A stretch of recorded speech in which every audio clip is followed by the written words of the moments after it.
अस्सलाम वालेकुम dear students. आज हमारा जिस टॉपिक पे लेक्चर है वो है जी लेंज़ेज़ लॉ। लेंज़ेज़ लॉ क्या है? एक रशिया का फिजिसिस्ट था Heinrich length.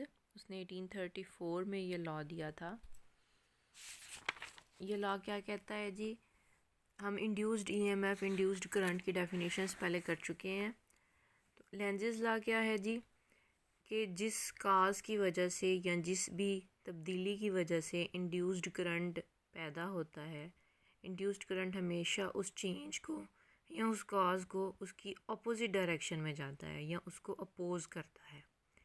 The direction of induced current is always such as to oppose the change which causes the current. अच्छा, आगे हमारे पास है कंडीशन इसकी एप्लीकेशन की। इसकी कंडीशन क्या है कि हम हमेशा जब भी करंट का फ़्लो देखेंगे लूप को क्लोज्ड कंसीडर करेंगे। मैंने आपको पहले भी लेक्चर्स में बताया हुआ है कि करंट जब फ़्लो करता है तो उसको क्लोज्ड एक रास्ते की ज़रूरत होती है। अगर रास्ता किसी भी साइड से ओपन होगा तो करंट फ़्लो नहीं कर सकता। तो इसने हमारे पास क्या है, एक एक्सपेरिमेंट दिखाया है लेंज़ेज़ लॉ को प्रूव करने के लिए कि लेंज़ेज़ लॉ क्या है, आपको समझाने के लिए। हमारे पास क्या है जी, एक उसने बार मैग्नेट ली है। बार मैग्नेट आपके पास लैब्स में आपने देखी होगी। यहाँ पे ये नॉर्थ उसकी एक साइड है, एक साउथ है। साथ ये हमने एक कॉइल ले ली है, जैसे हमने स्टार्टिंग में इसी चैप्टर के स्टार्टिंग में एक एक्सपेरिमेंट भी देखा था। हमारे पास यहाँ पे एक लूप है, क्लोज्ड लूप है।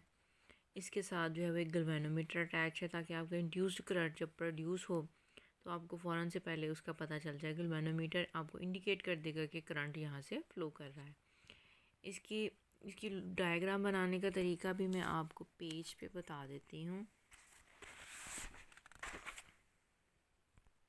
जो क्लोज्ड लूप आप बनाएंगे,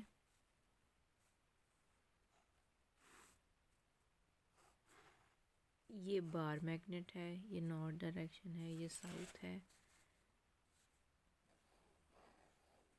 ये क्लोज्ड लूप आप बनाएंगे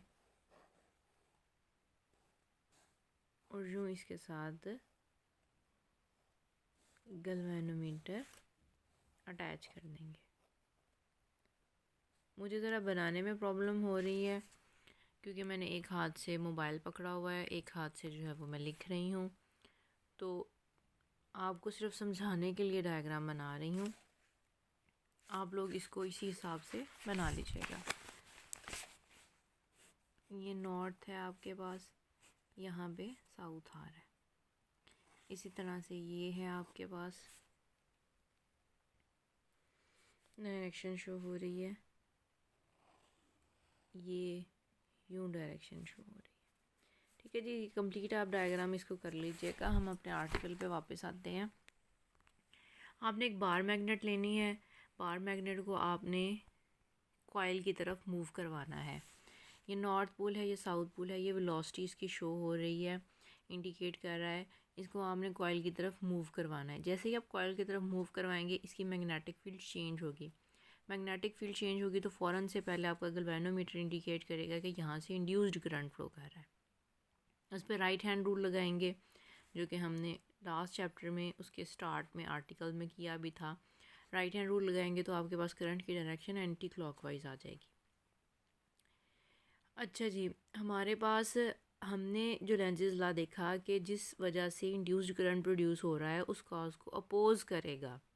इंड्यूस्ड करंट हमेशा उस कॉज को अपोज करेगा। उसकी अपोजिशन के लिए क्या ज़रूरी है कि अगर यहाँ पे नॉर्थ पोल है तो जैसे ही आप इसको कॉइल की तरफ मूव करवाएंगे तो इसकी अपोजिशन के लिए नॉर्थ पोल यहाँ पे इस साइड पे कॉइल के नॉर्थ पोल प्रोड्यूस हो जाएगा और इधर साउथ पोल प्रोड्यूस हो जाएगा। क्योंकि मैं पहले भी आपको ये चीज़ बार बार बता चुकी हूँ कि जैसे लाइक चार्जेस एक दूसरे को रिपेल करते हैं, इसी तरह से एक जैसे पोल्स भी एक दूसरे को रिपेल करते हैं। तो नॉर्थ पोल को रिपेल करने के लिए नॉर्थ पोल ही आएगा, इसीलिए कॉइल की इस साइड पे नॉर्थ पोल जनरेट हो जाएगा और इस साइड पे साउथ पोल बन जाएगा। इसके बाद अगर हम ये वेलोसिटी जो हम कॉइल को इस साइड को मूव करवा रहे थे, अगर हम बार को अपोजिट डायरेक्शन में ले जाएं, अपोजिट डायरेक्शन में यूं वेलोसिटी इस साइड को हम मूव करवा दें, वेलोसिटी इस डायरेक्शन में बना दें, तो फिर क्या होगा, फिर ऑपोजिशन के लिए क्या चाहिए, फिर ऑपोजिशन लगेगी कि अब पहले ये इसकी तरफ मूव कर रहा था तो रिपल्जन चाहिए थी, अब ये दूर जा रहा है तो अट्रैक्शन चाहिए। तो अट्रैक्शन के लिए क्या होगा, फ़ौरन से पहले करंट अपनी यहाँ पे जो है वो पोल्स की डायरेक्शन चेंज होगी, इस साइड पे साउथ पोल जनरेट हो जाएगा, इस साइड पे नॉर्थ पोल जनरेट हो जाएगा, ताकि इस नॉर्थ को अट्रैक्ट कर सके जो कि अवे जा रहा है। यानी कि अगर हम इसको पुश कर रहे हैं तो आपके पास यहाँ पे जो है वो उस हिसाब से ये लिखा भी हुआ है, according to Lenz's law the push of the magnet is the change it produces the induced current which is to oppose the push. Similarly, if we pull the magnet away from the coil, the induced current opposes pull by creating the south pole towards the bar magnet.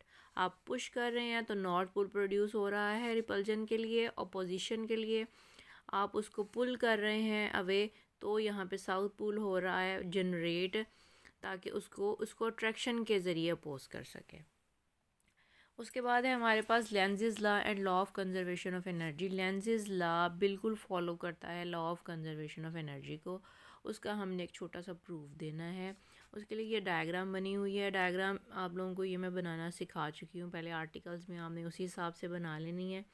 ये देख लें, इसमें आपके पास B magnetic field into the paper है, ये galvanometer है आपका लगा हुआ, ये करंट की डायरेक्शन है, ये रॉड है जो कि जिसमें करंट की डायरेक्शन उन्होंने शो की हुई है, करंट फ्लो कर रहा है अपवर्ड डायरेक्शन में, वेलोसिटी इस डायरेक्शन में है, राइट हैंड रूल लगाओगे तो मैग्नेटिक फोर्स इस डायरेक्शन में आ जाएगी।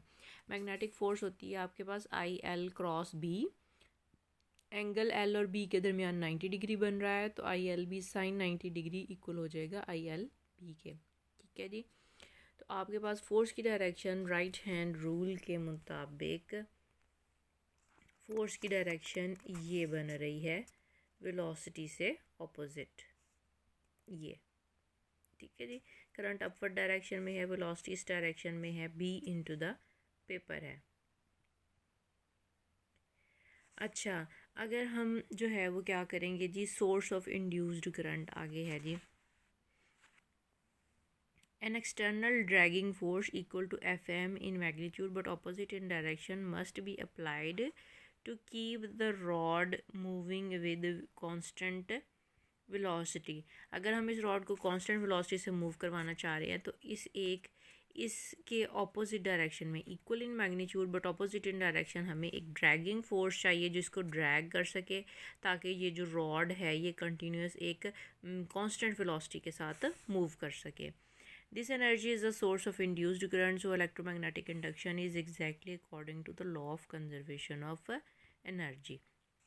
ये आपके पास जितनी फोर्स यहाँ लग रही है उसकी अपोजिट डायरेक्शन में equal in magnitude opposite in direction force चाहिए, तो आपके पास वही जो law of conservation of energy है कि energy can neither be created nor be destroyed, यानी कि अगर आपको इसको मूव करवाना है तो भी आपको अपोजिट डायरेक्शन में इसके एक इक्वल इन मैग्नीट्यूड फोर्स चाहिए, तो ये फॉलो करता है law of conservation of energy को।